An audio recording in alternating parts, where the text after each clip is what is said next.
dostlar, bugün sizinlə Nokia modeminin adının və kodunun necə dəyişdirilməsini öyrənəcəyik.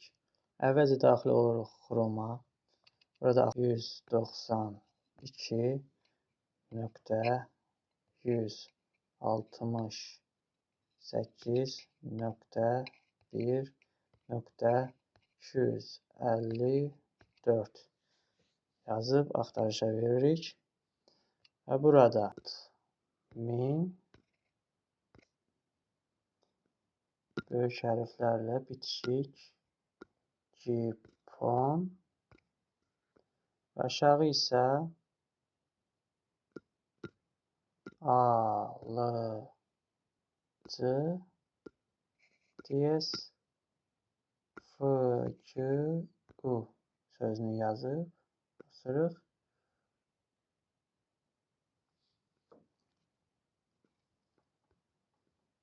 Və burada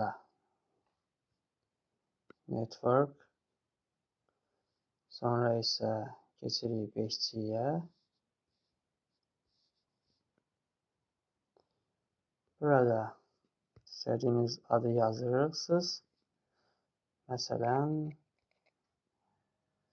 Sadiq.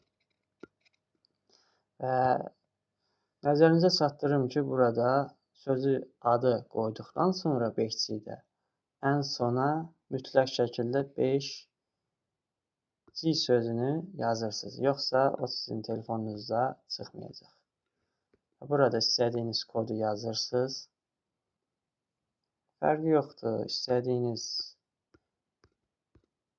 rəqəmi, hərfi yazırsınız. Əsas odur 8-dən az olmasın. Və burada save sözünü gördüyünüz kimi buradan basırsınız. Atırsınız yaddaşa. İndi mən vurmayacağım.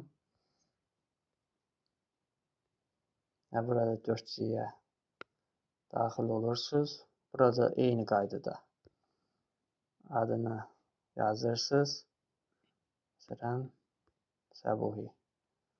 Burada da istədiyiniz kodu yazırsınız. İndi mən özüm 1-dən 8-ə yazıram. Ürəyiniz nə istəyir yaza bilərsiniz. Tək ki 8 simvoldan az olmasın və ə hərfi olmasın. Ancaq ingilis hərfləri ilə, belə desək, əlifbası ilə yaza bilərsiniz.